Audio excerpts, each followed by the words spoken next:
रही है।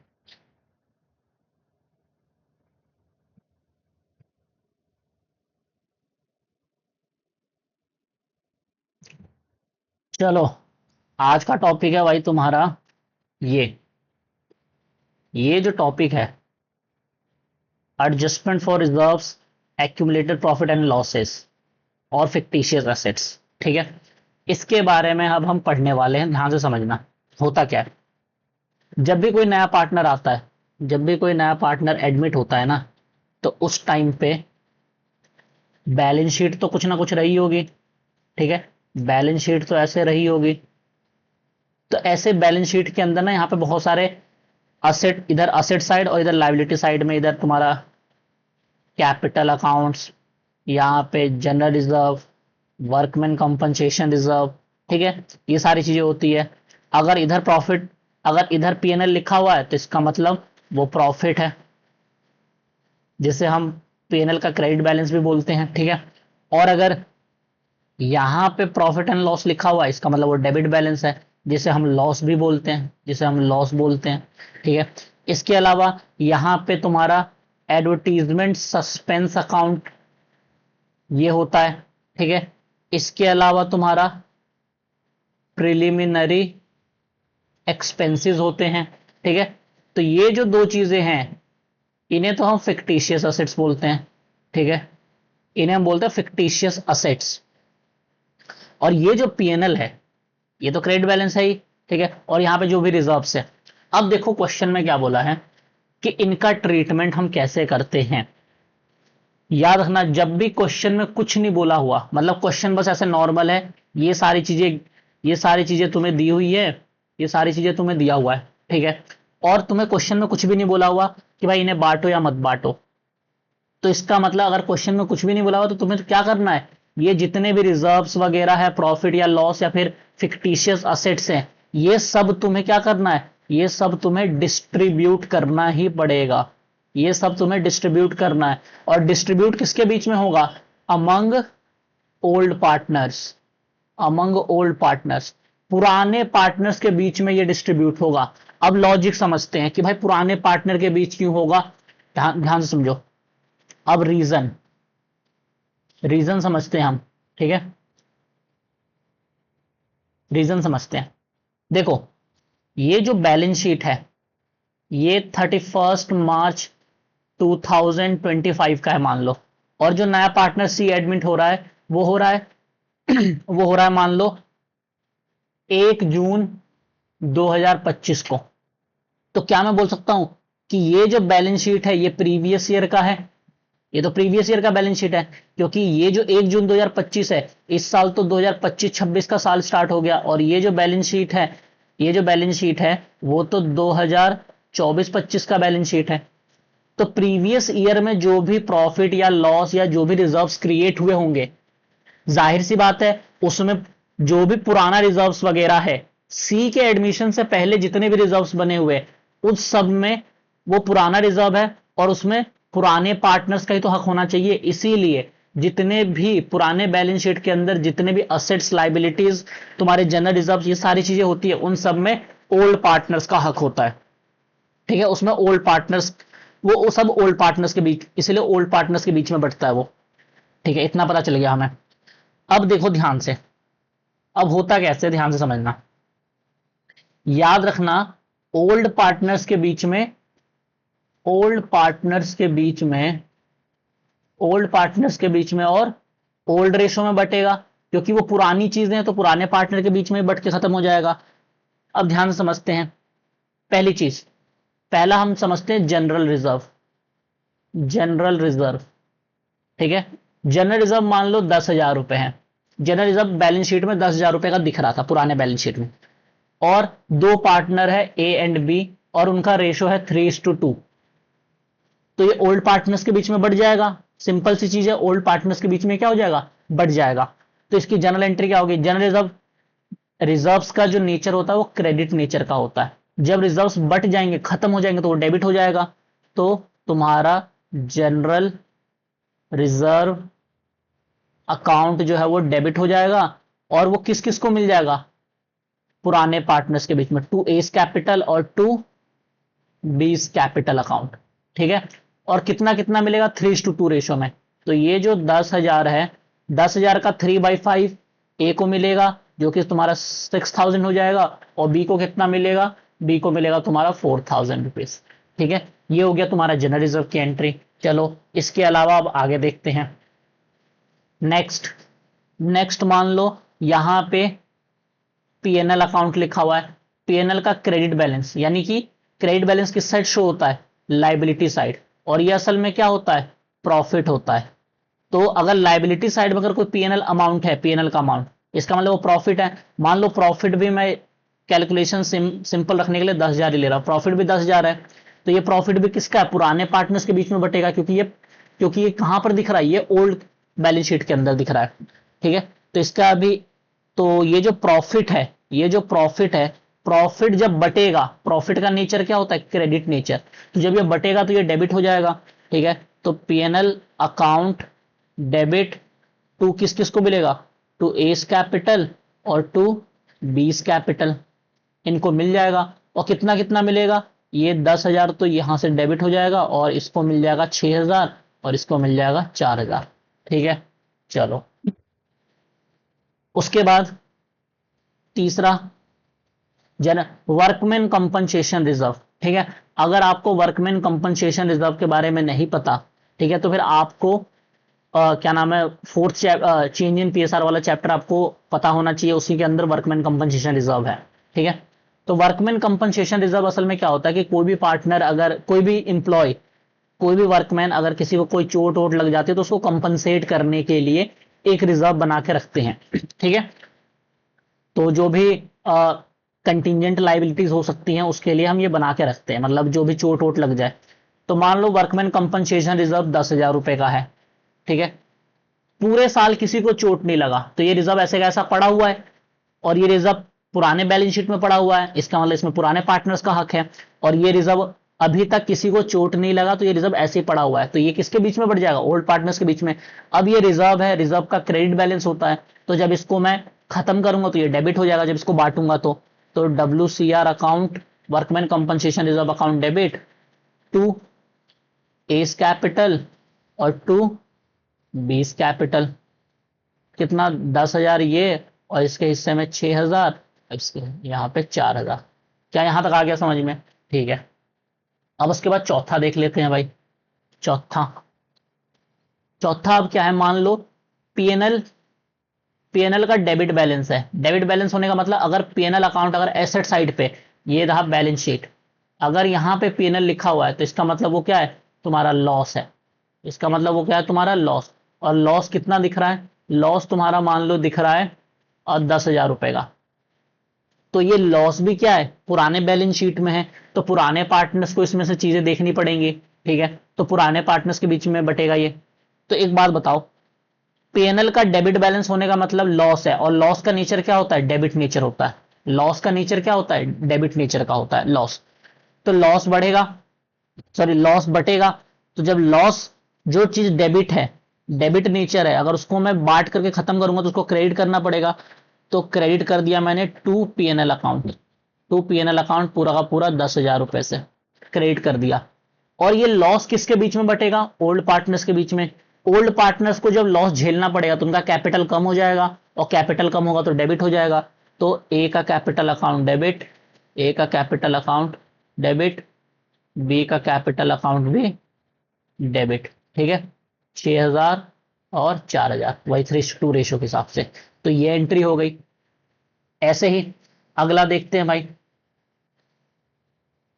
पांचवा तुम्हारा जो भी फिक्टी, जैसे मान लो एडवर्टीजमेंट सस्पेंस अकाउंट, ये लिखा हुआ आ गया, या फिर एडवर्टीजमेंट एक्सपेंडिचर के नाम से आ गया, या फिर डेफर्ड रेवेन्यू एक्सपेंडिचर के नाम से आ गया। ये सब क्या होते हैं, तुम्हारे फिक्टिशियस असेट्स होते हैं, ठीक है। तो या फिर प्रिलिमिनरी एक्सपेंसेस हो गए, ये सारे तुम्हारे फिक्टिशियस एसेट्स होते हैं। तो ये भी 10,000 है। तो ये भी क्या है, ये advertisement suspense account deferred revenue expenditure account आपने 11th में पढ़ा होगा। ये असेट तो हैं, लेकिन ये ऐसे एसेट है जो कि एक तरीके से तुम्हारे लिए खर्चा था, ये एसेट है लेकिन इनको हम बेच नहीं सकते, तो एक तरीके से ये खर्चा है। तो ये खर्चा ओल्ड ओल्ड बैलेंस शीट में है, तो ये ओल्ड पार्टनर्स को ही झेलना पड़ेगा। ठीक है, तो जब ये खर्चे को मैं खत्म करूंगा, खर्चा एक्सपेंस क्या होता है, डेबिट नेचर का होता है, तो जब इसको मैं खत्म करूंगा तो ये क्रेडिट हो जाएगा। ठीक है, तो टू एडवर्टीजमेंट सस्पेंस अकाउंट में लिख रहा हूं, टू एडवर्टीजमेंट सस्पेंस अकाउंट। ठीक है, या फिर PNL suspense account, PNL suspense account भी हो सकता है यहाँ पे, पीएनएल सस्पेंस अकाउंट। ठीक है, तो टू एडवर्टीजमेंट सस्पेंस अकाउंट 10,000 रुपए से, या फिर एडवर्टीजमेंट एक्सपेंडिचर अकाउंट 10,000 रुपए से, कुछ भी लिखा हुआ आ सकता है। और किसको किसको बढ़ जाएगा, ये किसको किसको बढ़ जाएगा, ये बढ़ जाएगा पार्टनर्स के बीच में।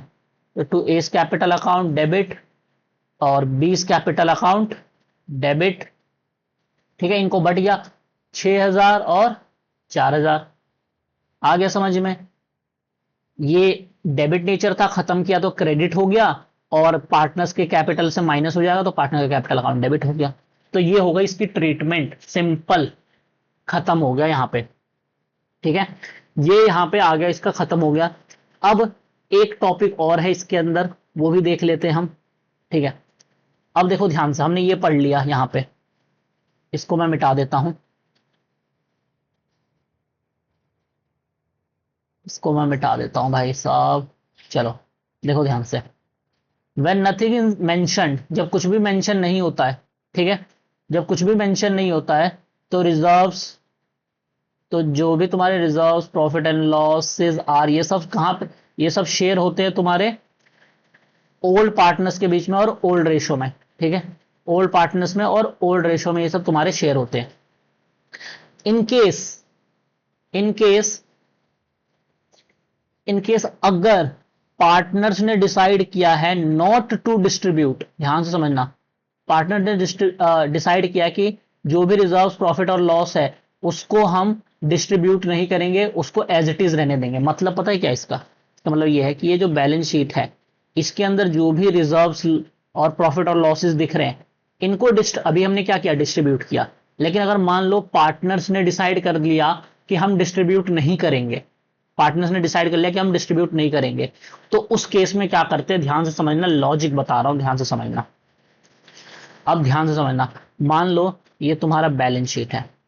ठीक है, ये बैलेंस शीट है, ये बैलेंस शीट है, और क्या नाम है, यहां पे सिर्फ जनरल रिजर्व का एग्जांपल लेके समझा रहा हूं। यहां पे जनरल रिजर्व है 10,000। ठीक है, ए और बी ये दो पार्टनर थे, इनका रेशो था 3:2। ठीक है, और एक नया पार्टनर आ गया सी, तो अब कितने पार्टनर हो गए, 3। और जैसे 3 पार्टनर हुए तो अब जो रेशो है वो इक्वल हो गया, 1:1:1, 1:1:1 हो गया। ठीक है, अब ध्यान से समझना, ध्यान से, 1:1:1 हो गया। अच्छा एक बात मुझे बताओ, अगर आज ये जनरल रिजर्व अगर ये लोग बांट लेते हैं पहले केस की तरह, तो ए को 6,000 रुपए मिल जाता और बी को 4,000 रुपए मिल जाता है ना। लेकिन क्योंकि ये लोग आज डिस्ट्रीब्यूट नहीं कर रहे, ठीक है, और अब ये डिस्ट्रीब्यूट नहीं कर रहे और प्रॉफिट शेयरिंग रेशो चेंज हो गया, तो कोई ना कोई सेक्रीफाइस कर रहा होगा। प्रॉफिट शेयरिंग रेशो चेंज होने की वजह से कोई ना कोई तो सेक्रीफाइस कर रहा होगा ना। तो अब हम थोड़ा सा सेक्रीफाइसिंग रेशो निकाल करके देखते हैं। ठीक है, तो ए कितना सेक्रीफाइस कर रहा है हम ये देखते हैं, ए का सेक्रीफाइसिंग शेयर, ए कितना सेक्रीफाइस कर रहा है ये देखते हैं। देखो ध्यान से, ए कितना सेक्रीफाइस कर रहा है, तो सेक्रीफाइसिंग निकालने का क्या है, ओल्ड माइनस न्यू, तो ओल्ड है 3/5 माइनस न्यू 1/3, 15, और 5 3 ना 3 5 4/15 ए सेक्रीफाइस कर रहा है। और बी कितना सेक्रीफाइस कर रहा है भाई, बी देखते हैं कितना सेक्रीफाइस कर रहा है, 2/5 माइनस 1/3, 15, 5 3 6 माइनस 5, 1/15 से सेक्रीफाइस कर रहा है। ठीक है, चलो ठीक है, तो हमें इतना पता चल गया कि ए जो है नए प्रॉफिट शेयरिंग रेशियो के हिसाब से ए इतना सेक्रीफाइस कर रहा है और बी इतना सेक्रीफाइस कर रहा है। अब ध्यान से समझना ये क्यों निकाला, एक बात मुझे बताओ। ठीक है, सेक्रीफाइस करने का मतलब इतना, अब उनको इतना इन्होंने छोड़ दिया, अब 4/15 और 1/15 इतना इतना इन्होंने छोड़ दिया, इनके हिस्से से कट गया, इतना सेक्रीफाइस कर लिया। अब एक बात मुझे बताना, अगर ये जनरल रिजर्व आज बढ़ जाता, अगर ये जनरल रिजर्व आज ही बढ़ जाता तो ए को 3/5 मिलता और बी को 2/5 मिलता, जो कि तुम्हारा 6,000 और 4,000 हो रहा है। लेकिन लेकिन क्योंकि ये नहीं बट रहा है आज, क्योंकि ये आज नहीं बट रहा है, ठीक है, तो फ्यूचर में कभी ना कभी बटेगा। मान लो फ्यूचर में जब बटेगा तो जाहिर सी बात है इस रेशो में तो बटेगा नहीं, न्यू रेशो में ही बटेगा, ठीक है। तो न्यू रेशो अब ए को देखो, फ्यूचर में अगर बटेगा तो कितना मिलेगा, 10,000 का 1/3, जो कि आएगा तुम्हारा 3,333 रुपए के आसपास। तो क्या मैं बोल सकता हूं, मेहनत सार ये पुरानी बैलेंस शीट में है, ठीक है, ये पुरानी बैलेंस शीट में, तो आज अगर मिलता तो 6,000 रुपए मिलता, लेकिन आज नहीं बांट करके अगर फ्यूचर में कभी बांटेंगे तो न्यू प्रॉफिट शेयरिंग रेशियो के हिसाब से बटेगा, उस टाइम पे जो भी प्रॉफिट शेयरिंग रेशियो होगा उसके हिसाब से बटेगा। और अभी मान लो 1/3 है तो 3,333 रुपए मिलेगा। तो क्या मैं बोल सकता हूं कि आज नहीं बांटेंगे तो ए को लॉस हो रहा है और बी को भी कुछ ना कुछ लॉस हो रहा है, तो ए और बी पता है क्या बोलेंगे, ए और बी ये बोलेंगे, ए और बी मतलब सेक्रीफाइसिंग पार्टनर, जो भी पार्टनर सेक्रीफाइस कर रहा है वो सेक्रीफाइसिंग पार्टनर पता है क्या बोलेगा कि भाई ठीक है फ्यूचर में बांट लेंगे, लेकिन फ्यूचर में जब बांटेंगे उस वक्त तो मुझे कम मिलेगा, लेकिन मेहनत तो मेरी है सारी इसमें, ठीक है। तो जो सेक्रीफाइसिंग पार्टनर है वो क्या बोलेगा कि फ्यूचर में मेरे को कम शेयर, कम पैसा मिलेगा, तो जितना कम मुझे मिलेगा फ्यूचर में उसका भुगतान तुम मुझे आज ही कर दो, ठीक है, उसके बदले तुम मुझे आज ही कंपनसेशन पे कर दो। और वो कंपनसेशन कौन पे करेगा, जो पार्टनर गेन कर रहा होगा, ठीक है, समझ में आ गया। जो पार्टनर गेन कर रहा होगा वो अपने कैपिटल अकाउंट में से पैसा निकालेगा, वो अपने कैपिटल में से, जैसे मान लो यहां पे सी गेन कर रहा है, तो सी गेन कर रहा है तो सी पता क्या करेगा, सी क्या करेगा, क्या नाम है, अपने कैपिटल में से थोड़ा सा पैसा निकालेगा और जितना ए सेक्रीफाइस कर रहा है उतना ए को दे देगा और जितना बी सेक्रीफाइस करना है उतना बी को दे देगा। यहां तक आ गया समझ में, ठीक है। तो इसका मतलब अब ध्यान से समझ लो, इतना पता चल गया, ठीक है। अब इसके ना दो ट्रीटमेंट होती है, इसकी दो ट्रीटमेंट होती है। पहली ट्रीटमेंट, पहला केस क्या होता है कि होता है तुम्हारा कि गेनिंग पार्टनर, जो भी पार्टनर गेन कर रहा है, गेनिंग पार्टनर का capital account debit to sacrificing partner, sacrificing partner capital account. इस ट्रीटमेंट का मतलब क्या हुआ, इस ट्रीटमेंट का सिंपल सा मतलब यह है कि जो पार्टनर गेन कर रहा है, जो पार्टनर गेन कर रहा है वो सेक्रीफाइसिंग पार्टनर को क्या कर देगा, कंपनसेट कर देगा। तो सेक्रीफाइसिंग पार्टनर का कैपिटल बढ़ेगा, उसको पैसा मिल रहा है इसलिए वो क्रेडिट हो गया, और गेनिंग पार्टनर अपने कैपिटल में से निकाल करके पे करेगा इसलिए उसका कैपिटल डेबिट हो गया, ठीक है। अब एक और ट्रीटमेंट होती है, दूसरी ट्रीटमेंट पता है क्या है, दूसरी ट्रीटमेंट है जस्ट इसका उल्टा, sacrificing partner capital account debit to gaining partner. अब मतलब समझो कब कौन सी एंट्री होगी, ध्यान से समझना, कब कौन सी एंट्री होगी ध्यान से समझना। एक एक चीज होता है नेट इफेक्ट, ये दोनों एंट्री जो है नेट इफेक्ट पे डिपेंड करती है। अगर नेट इफेक्ट जो है वो तुम्हारा पॉजिटिव आ रहा है, नेट इफेक्ट पॉजिटिव, सॉरी,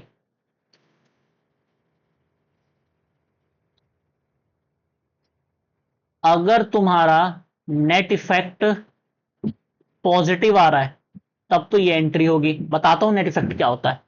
और अगर नेट इफेक्ट नेगेटिव आ रहा है तो फिर तुम्हारी ये वाली एंट्री होगी, पॉजिटिव के केस में ये ऊपर वाली और नेगेटिव के केस में ये वाली। अब समझते हैं नेट इफेक्ट होता क्या है, ध्यान से समझना, यहां पे समझा रहा हूं। मान लो ये बैलेंस शीट है, ठीक है, यहां पे जनरल रिजर्व है 10,000 रुपए और यहां पे फिर पीएनएल का भी पैसा है 5,000 रुपए, ठीक है। और क्या नाम है, यहाँ पे तुम्हारा मान लो यहाँ पे प्रिलिमिनरी एक्सपेंसेस हैं, प्रिलिमिनरी एक्सपेंसेस जो है वो है तुम्हारा, या फिर मैं इसको सिंपल कर देता हूं, जो भी यहाँ पे जो तुम्हारा एडवर्टीजमेंट एक्सपेंडिचर है वो है मान लो तुम्हारा 20,000 रुपए का, ठीक है, 20,000 रुपए का। अब हमें पता है जनरल रिजर्व पार्टनर्स को मिलता है, पीएनएल ये प्रॉफिट है, तो ये भी पार्टनर को मिलता है। तो जो भी चीजें पार्टनर को मिलती है उसे हम प्लस पॉजिटिव लिखते हैं, मतलब प्लस के साइन से लिखते हैं, प्लस का साइन उसको दिखाते हैं। और जो भी चीजें पार्टनर के कैपिटल से कटती हैं उसे हम माइनस के साइन से दिखाते हैं। ठीक है, तो अब मैं नेट इफेक्ट निकालने जा रहा हूं। तो देखो जनरल रिजर्व कितना है, 10,000। ठीक है, तो इसको पॉजिटिव रहने दिया। पीएनएल, पीएनएल का क्रेडिट बैलेंस है, ठीक है, और वो है 5,000। ठीक है, अब उसके बाद ये जो एडवर्टीजमेंट एक्सपेंडिचर है, एडवर्टीजमेंट एक्सपेंडिचर, ये तो जाहिर सी बात है ये पार्टनर के कैपिटल से कट जाता है ये पैसा, इसकी वजह से पार्टनर का कैपिटल कम होता है, तो इसको माइनस में लिखूंगा मैं, इसको माइनस में लिखूंगा।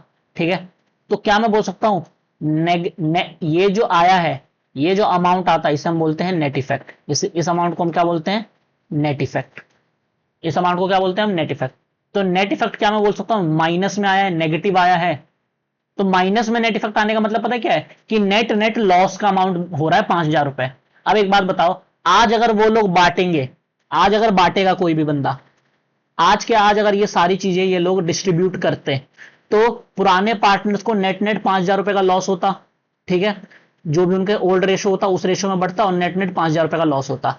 लेकिन क्योंकि आज वो लोग नहीं बांट रहे हैं, फ्यूचर में कभी बांटेंगे, तो क्या मैं बोल सकता हूं, फ्यूचर में बांटने की वजह से जो पार्टनर सेक्रीफाइस कर रहा है, फ्यूचर में बांटने की वजह से जो पार्टनर सेक्रीफाइस कर रहा है उसको फ्यूचर में कम लॉस झेलना पड़ेगा, कम लॉस झेलना पड़ेगा। और जो पार्टनर गेन कर रहा है उसको ज्यादा लॉस झेलना पड़ेगा। तो जो पार्टनर गेन कर रहा है वो पता है क्या बोलेगा, जो पार्टनर गेन कर रहा है वो बोलेगा कि भाई फ्यूचर में मुझे लॉस झेलना पड़ेगा, जबकि ज्यादा लॉस झेलना पड़ेगा, इसीलिए फ्यूचर में मैं जो लॉस झेलूंगा उसका भुगतान तो मुझे आज ही कर दो। तो इसीलिए जो नेगेटिव के केस में, इसलिए नेगेटिव के केस में जो सेक्रीफाइसिंग पार्टनर होता है, जो सेक्रीफाइसिंग पार्टनर होता है वो क्या करता है, उसका क्योंकि शेयर कम हो गया है तो उसको कम लॉस झेलना पड़ता है, और जो गेन कर रहा है उसको ज्यादा लॉस झेलना पड़ेगा। तो गेनिंग पार्टनर क्या करता है, बोलता है कि मुझे पैसे दे, क्योंकि मैं फ्यूचर में ज्यादा लॉस झेलूंगा, इसलिए तू मुझे आज ही पैसे दे दे। तो गेनिंग पार्टनर को पैसा मिल जाता है, इसलिए गेनिंग पार्टनर का कैपिटल अकाउंट क्रेडिट हो जाता है। जितना एक्स्ट्रा वो लॉस झेलता है, जितना एक्स्ट्रा झेलता है सिर्फ वही एक्स्ट्रा वाला अमाउंट ही मिलता है।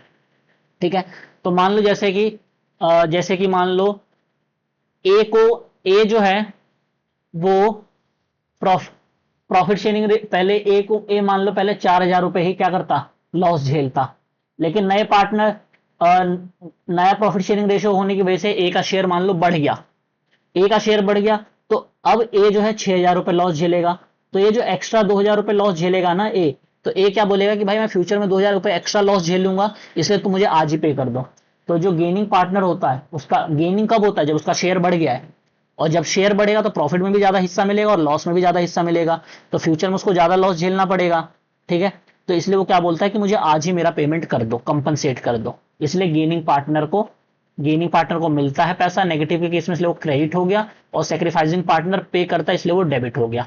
ठीक है, तो अगर यही चीज अगर पॉजिटिव आ जाता, अगर यही चीज पॉजिटिव आ जाता, ठीक है, अगर यही चीज मान लो यहां पे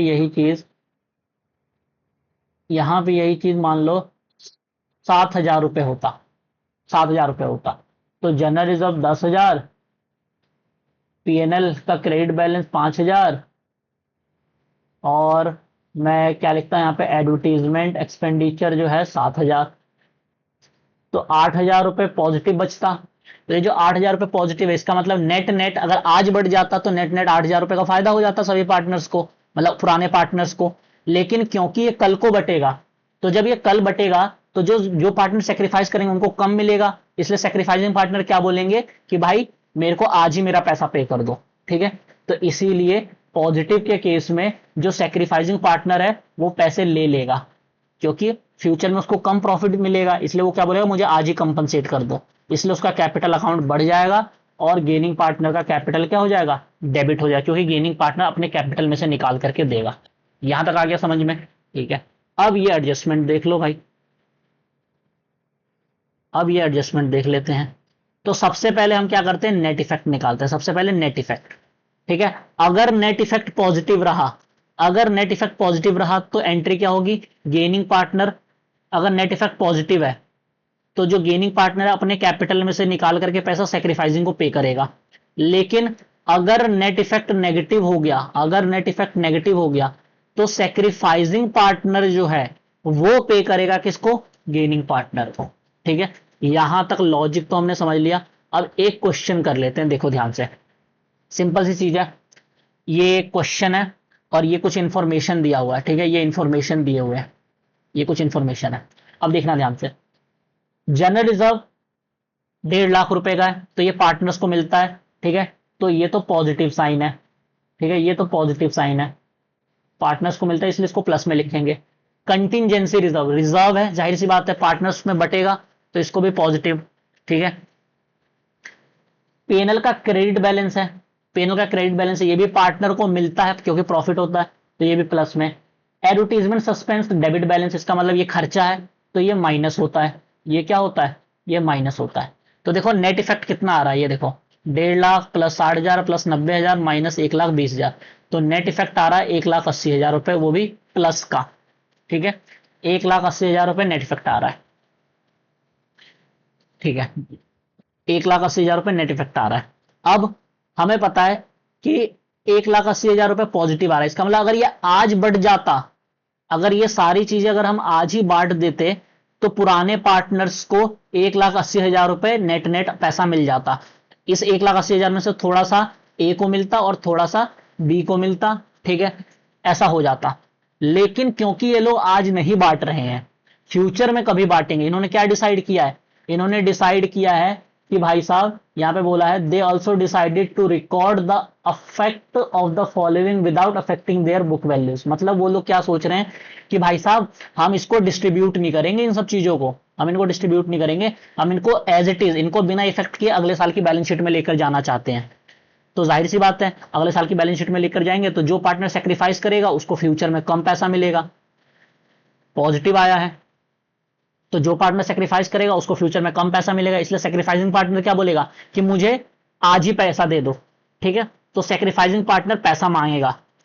ठीक है, तो जो पार्टनर सेक्रीफाइस कर रहा है, देखो सेक्रीफाइस कौन कर रहा है? ए सेक्रीफाइस कर रहा है, तो ए को मिलेगा पैसा, इसलिए ए का कैपिटल अकाउंट क्रेडिट हो गया। और कौन कौन पे करेगा? जो पार्टनर गेन कर रहा है। गेन कौन कर रहा है? ये देखो गेन कौन कर रहा है? गेन कर रहा है ये तुम्हारा डी और सी, डी और सी गेन कर रहे हैं। ठीक है, डी कितना गेन कर रहा है? 1/10, और सी कितना गेन कर रहा है? 2/10।